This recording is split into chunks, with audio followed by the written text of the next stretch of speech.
Give It a Name, siamo con i Swellers. Hi guys! Hello! So guys, let's talk a little bit about who you are. So you are from Flint, that is a city in the Michigan.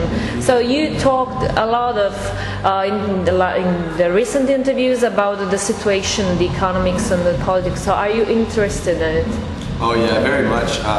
We've always just kind of noticed it around us. Everybody it's a more depressed economic area, so a lot of people have lost their jobs, they've left town, they moved away, and then recently, in the past couple of years, it happened to my parents, and they had to move to North Carolina, which is very far from where we lived, and it just, it really hit home. It made us realize that nothing is permanent, and that everybody's going to struggle in life at some point. So with the record ups and downsizing, it kind of has to do with the ups and downs of living life and just kind of how things are going, and how there's always a light at the end of the tunnel. Everything's going to get better eventually if you make it happen and you keep your head up. So my brother and I, we grew up in the Flint, Michigan music scene. That's where we learned everything. But Anto here, he's from Hamilton, Canada. And our guitar player, he lives more toward Detroit. So it's Flint, Michigan's definitely inspired us in a lot of ways. So how the city, the situation you live influence your music? So in your music, does the society and politics and economics influence your music, even if you don't make a genre that is typically political or? Right. Yeah. I'd say that pretty much. We just write music about exactly what we're feeling at the moment, and whether that's the economic state of our home state, or just basically how we feel with everything changing around us, just growing up in general. So also it's very cold where we live for pretty much half the year. So whenever we record our albums, we're always really, really freezing cold, and it just kind of gives us that overall mood of just kind of being a little bit more bitter than the rest of the country. People in California seem to make really happy music, and in Michigan, it's a little bit darker, a little bit colder sounding, but it also teaches us to be a little bit more modest, a little bit more humble, and just kind of take what comes to us and appreciate everything that's around us. And it really made us learn how to appreciate our hometown. Even if we thought we hated our hometown, every time we would leave, we'd really want to come back from tour and just spend time here. Is it the same for you? Yeah, absolutely. Okay. So can you explain better ups and downsizing? What does it mean? Ups and downsizing, pretty much, it's kind of a play on words. It has to do with the ups and downs of life, and also downsizing, which is what they do at everybody's jobs in Michigan. So when a company wants to downsize, they start firing everybody, laying people off. And so ups and downsizing is kind of had to do with our situation, where our family was kind of split apart because of my parents' jobs. So ups and downsizing, just things go up, things go down, and things go up again, and you just have to work for it and make sure that you don't get stuck in a rut. And that also tied in with the album artwork of the roller coaster that's all abandoned and broken down. So the album title and the album art, and also the concept of the album, just a lot of the songs have to do with that sort of thing. And we're really happy with how it all came together.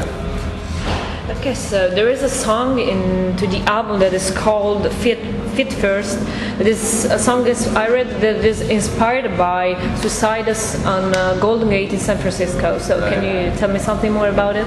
There's a movie called The Bridge. It's a documentary that was made in San Francisco, and one of the stories was about a boy who jumped off the Golden Gate Bridge because he wanted to end his life, but right as he jumped, he realized that he wanted to live. So he tried to land feet first into the water to make sure that that's the best way to survive, like a long fall like that. So the song is pretty much almost like a letter to his mom and dad, just saying, thank you for giving me everything that you've given me, because now I realize, what's really important in life. And it's pretty much just an anti-suicide kind of song, just how there's always going to be help out there, and that there's people out there who care about you, so don't be selfish. And really try to stick it out. And even if you hate your life, you know, try to make life better for someone else.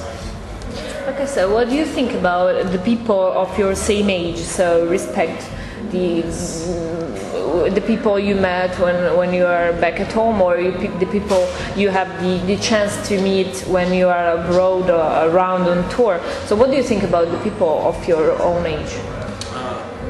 I mean, like with regards to like meeting people at shows and stuff like that, I mean, it's very, very flattering to have anybody come up to us and you know, express how much they either loved the show and, you know, sometimes how much they hated the show. But like either way, it's an amazing feeling, something that you can't really explain, but you really appreciate anybody going out of their way to say, you know, that was amazing, thank you for this, you know, like Nick was saying about feet first, like I've heard from people how much it's even helped them get through like tough times in their lives.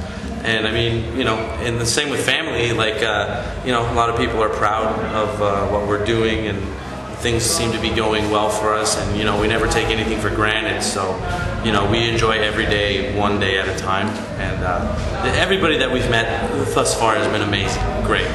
There hasn't been one person that's just been a sour apple or anything like that, you know? So. Yeah, and I think, except that guy. Except that guy. But yeah, it still kind of blows my mind that people, you know, put our poster on their wall. You know, because to me, I'm still just a 15-year-old kid who started a band called the Swellers, and I was in high school and I didn't really take it very seriously. But now it's like we see the Swellers on a backstage dressing room door in Italy, and it's like, what happened over the past 8 years? So yeah, when there's kids our age who respect what we do and appreciate us, you know, traveling and touring, it means the world, because, you know, a lot of people, they take touring musicians for granted. Like, if you want to see a band play, it takes work for that band to get to where you are. And I never really looked at it that way. I was just like, I'm touring for myself. This is fun. This is what I want to do. But yeah, when kids would actually thank me for coming to their city, I was like, what? I don't know. Thank you for coming to see us in your city. So yeah, it's still very different, and it's really exciting though. It's really cool. So last question, are you personally fan of some bands that are you playing tonight with you? Oh yeah, absolutely. You know, we were doing a few interviews before, and Nick mentioned like a lot of these bands that we're playing with today we grew up listening to, and you never would have ever thought in a million years that you'd actually be playing a show with them, let alone be playing a show with them in another country. You know, so to be here in Italy playing with Sum 41, Story of the Year, A.F.I, I mean, it's very, very surreal. It hasn't really sunk in yet, but yeah, it's really cool. Yeah, like just you saying that, like we're in Italy playing with A.F.I. Yeah. It's like, well, weird. Okay, because for one thing, we never thought we would get to go to Italy ever, like let alone to play a show. And then, you know, when I first listened to A.F.I. probably 10 or 11 years ago. I was a young kid and I was, you know, really into punk rock, and I never thought I would get to ever be on the same stage as them. So when you put those two things together, it's just it's one of the coolest things we've ever done as a band, let alone like in our lives. So yeah, we're really, really, really excited. Fortunate, it's really fortunate that we can be playing with all of these guys. Very, very grateful too, you know? Yeah. Like whoever put us on these shows, I'm gonna go kiss them face. on the lips. Yeah. Guy or girl. We gotta find out. Okay guys, thank you very much for being with us. Thank No you. problem. Thank you.